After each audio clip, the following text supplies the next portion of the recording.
বাংলাদেশের মৌলবাদীদের সমস্যা আমি যতটুকু বুঝি যে ওনারা আবার পূর্ব পাকিস্তান হতে চান, হতেই পারেন, তাতেও কোনো অসুবিধা নেই। কিন্তু ইতিহাসে তো মানে ঘড়িকে উল্টো দিকে টেনে নিয়ে যাওয়া খুব মুশকিল।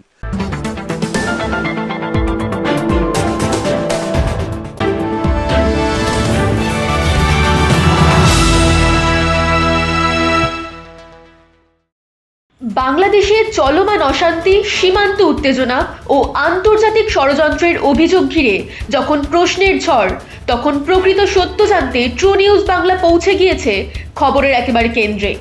খ্যাতনামা সাংবাদিক ও বাংলা জাগো টিভি এর সিইও সুমন চক্রবর্তীর সঙ্গে এক্সক্লুসিভ সাক্ষাৎকারে উঠে এলো সবচেয়ে স্পর্শকাতর প্রশ্নগুলো। দীপু দাসকে কে খুন করলো এবং কেন? বাংলাদেশে শেখ হাসিনার সময় যে বিরাট ডেমোক্রেসি ছিল আমি এটা বলবো না, কিন্তু সেই ডেমোক্রেসির মধ্যে অন্তত একটা কি বলবো একটা একটা একটা অন্তত লোকে খেতে পড়তে পেতো, রাস্তায় বেরোতে পারতো, মহিলারা নিরাপদে ঘুরতে পারতো, সংখ্যালঘুরা দুর্গাপুজো করতে পারতো। ইউনূস এবং তার সাঙ্গপাঙ্গরা সেটাকে কমপ্লিট ডিস্ট্রয় করে দিয়েছে। আচ্ছা, প্রথমে যখন এই এই ডিস্ট্রাকশনটা হচ্ছিল, তখন আমাদের এখানে অনেকে খুব উদ্বাহু হয়ে নৃত্য করছিলেন যে বাংলাদেশে বিরাট একটা গণতন্ত্র প্রতিষ্ঠা হচ্ছে, বাংলাদেশে এতদিন শেখ হাসিনা যে তথাকথিত একদলীয় শাসন চালাচ্ছিলেন তার জায়গায় অন্য শাসন আসছে। আপনি এখন বুঝতে পারছেন, আপনি এই ওসমান হাদির হত্যাকাণ্ড এবং তার পরের যে ঘটনা সেটা দিয়ে বুঝতে পারছেন আসলে কি এস্টাবলিশ করার চেষ্টা হচ্ছে। কোনো বিচ্ছিন্ন ঘটনা ঘটছে না। আমি আবারও বলছি, বাংলাদেশের যে সংকটটা ৭১-এ ছিল সেটাই আজকে একেবারে খোলাখুলি আলোচনা হচ্ছে। আমি বাঙালি হইব না মুসলমান হইব। যারা ছায়ানট এবং উদীচীতে ভাঙচুর চালিয়েছে তারা কিন্তু কোনো লুকোছবি করে ভাঙচুর চালায়নি, তারা বলছে আবার ভাঙচুর করব। কারণ ছায়ানট এবং উদীচী অর্থাৎ বাংলাদেশে রবীন্দ্রসঙ্গীত চলবে না। আমরা একটা মুসলিম রাষ্ট্র তৈরি করতে চাই, সেই মুসলিম রাষ্ট্রটায় কোনো ধরনের এসব গান নাচ এসব থাকবে না, তো তাই করা হচ্ছে। এটাই বাংলাদেশের সংকট। হাদি হত্যায় রয়ের কোনো ভূমিকা কি থাকতে পারে? ভারতবর্ষে এই ধরনের ভুলভাল জিনিস কেন করতে যাবে? যেমন আমাদের প্রতিবেশী দেশগুলোতে একটা সমস্যা হচ্ছে, পৃথিবীর মানে যাই ঘটুক, বৃষ্টি না হলেও বলে যে ভারতের হাত আছে।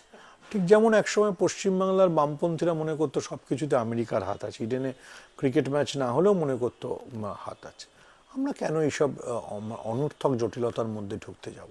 ভারতবর্ষের অবশ্যই মানে বাংলাদেশটা আইএসআই এর মাধ্যমেই চলছে। আমাদের সেনাপ্রধান তো চায়নি, ওদের পাকিস্তানের সেনাপ্রধানই ওখানে সফরে গেছেন, নৌবাহিনীর প্রধান গেছে, সেখানে আমরা কোথায়? কলকাতায় বাংলাদেশের হাই কমিশন ভেঙে দেওয়ার দাবি করা হচ্ছে। এই একই পরিস্থিতি যদি বাংলাদেশে হয়, ভারত কিভাবে তার মোকাবিলা করবে? বাংলাদেশে অন্তত এখনো পর্যন্ত সরকারের তরফে এটাকে বলা হয়নি যে এই যেটা বলা হচ্ছে সেটা অন্যায়। মানে ইউনূস বরং এই ভারত বিরোধিতায় শান দিয়েই গোটা রাজনীতিটা করতে চান বা নির্বাচনকে পিছিয়ে দিতে চান, সেটা তার উদ্দেশ্য। আমরা যে বাংলাদেশের সাথে একটা সুসম্পর্ক বজায় রাখবো, ঠিক আছে, শেখ হাসিনা চলে গেছেন, ভেরি গুড।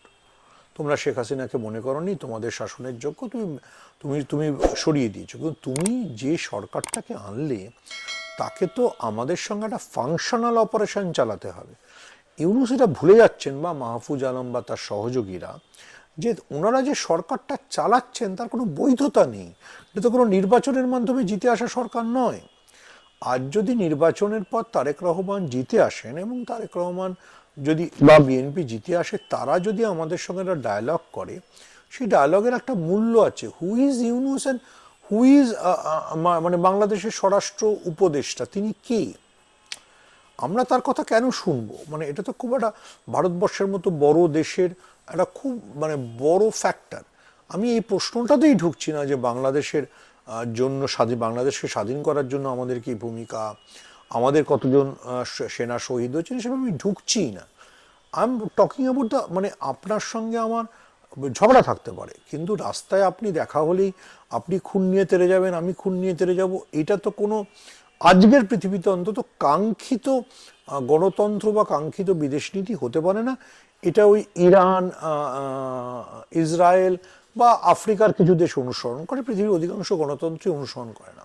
বাংলাদেশের পুরো গার্মেন্ট ইন্ডাস্ট্রিটাই আমাদের থেকে চলে, আমাদের গুজরাট আর মহারাষ্ট্র থেকে তুলে যায়। আমরা যদি সেটা বন্ধ করে দেয়, কালকে তো গার্মেন্ট ইন্ডাস্ট্রি মুখ থুবড়ে পড়বে। আমরা যদি বাংলাদেশকে মানে সে অর্থে প্রেশারে ফেলতে চাই, আমরা যদি চাল ডাল আলু পেঁয়াজ নিত্যদিনের যেগুলো সেগুলো বন্ধ করে দিই, বাংলাদেশ কি করবে? পাকিস্তান থেকে জাহাজে করে চাল ডাল আলু আনা সম্ভব হবে না, কিংবা টার্কিও পাঠাতে পারবে না। তো আমরা তো একটা ফাংশনাল নেগোসিয়েশন বা ডিপ্লোমেসি সবসময় চালাচ্ছি।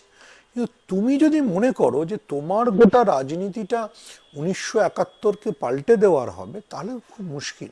এই পরিস্থিতিতে কি বাংলাদেশের নির্বাচন পিছোতে পারে? বাংলাদেশের মৌলবাদীদের সমস্যা আমি যতটুকু বুঝি, যে ওনারা আবার পূর্ব পাকিস্তান হতে চান, হতেই পারেন, তাতেও কোনো অসুবিধা নেই। কিন্তু ইতিহাসে তো মানে ঘড়িকে উল্টো দিকে টেনে নিয়ে যাওয়া খুব মুশকিল। আর দ্বিতীয় কথা, যদিও ইউনূস এই মুহূর্তে ক্ষমতায় রয়েছে, নির্বাচন হলে বোঝা যাবে এই যে ইউনূস সমর্থক জামাত বাহিনী তারা যতটা মব ভায়োলেন্স করতে পারে, ভোট কি তাদের কাছে আছে? ভোট সম্ভবত তাদের কাছে নেই, সেজন্য তারা ভোটটা করাতে চাইছে না। আদানির বিদ্যুৎ সরবরাহের পরও কি বাংলাদেশ ভারতকে বিরক্ত করতে পারবে? বাংলাদেশকে যদি আমরা বাণিজ্যিকভাবে কোণঠাসা করতে চাই, তাহলে সেই প্রশাসনটার পক্ষে ঘুরে দাঁড়ানো অসম্ভব। আমরা তাদেরকে বিদ্যুৎ বন্ধ করে দিতে পারি, চাল ডাল আলু পেঁয়াজ বন্ধ করে দিতে পারি, আমরা কিন্তু কিছুই করছি না। আমরা কিন্তু এখনও চেষ্টা করছি একটা সুসম্পর্ক বজায় রাখার।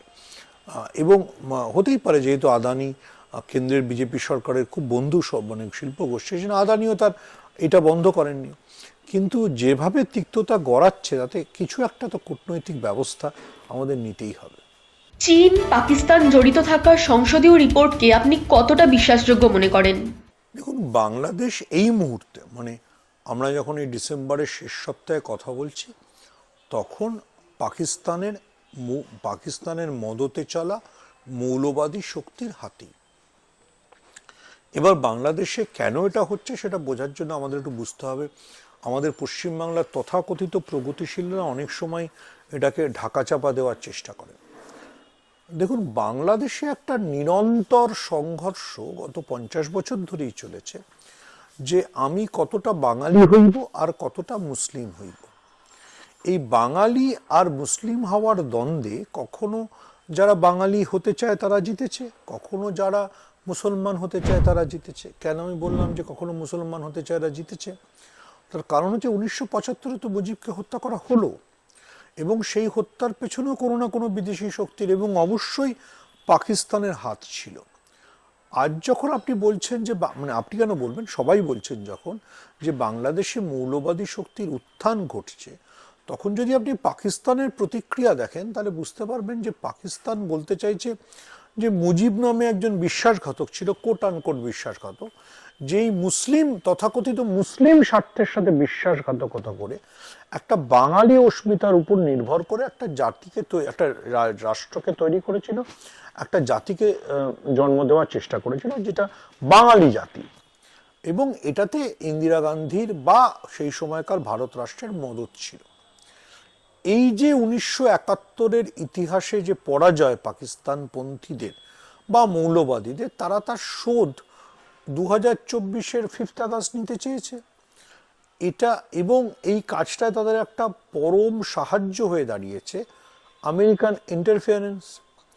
শেখ হাসিনা বলুন, আওয়ামী লীগ বলুন, সবাই তো এটা বোঝে যে বাংলাদেশে এই যে ক্ষমতার পালাবদল হয়েছে, যেভাবে ইউনূস বসেছেন, সেটা আমেরিকার ইচ্ছে ছাড়া বসতে পারতো না। ইউনূস কে? ইউনূসের তো কোনো পলিটিক্যাল পার্টিও নেই, তিনি কোনো পলিটিক্যাল এর আগে কাজও করেন। ইউনূস বসলেন কি করে? তার মানে নিশ্চয়ই আমেরিকা চেয়েছে বলে। আগামী দিনে কোন দল বাংলাদেশে ক্ষমতায় আসতে পারে?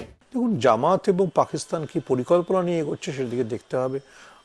তারেক রহমান দেশে ফিরছেন, তারেক রহমানকে নির্বাচন করতে দেওয়া হবে কিনা সেদিকে। তারেক রহমান তো একটা যাই হোক, মানে এবার তার সাথে আমাদের ভারতবর্ষের স্বার্থের অনেক সংঘাত থাকতে পারে। তিনি তো একটা গণতান্ত্রিক দল, তারা এর আগে অনেকবার সরকার চালিয়েছে, জামাত তো কোনোদিন সরকার চালায়নি। ফলে এই যে এখন লড়াইটা বিএনপির সঙ্গে জামাতের যে লড়াইটা হবে, সেদিকে আমাদের তাকিয়ে থাকতে হবে।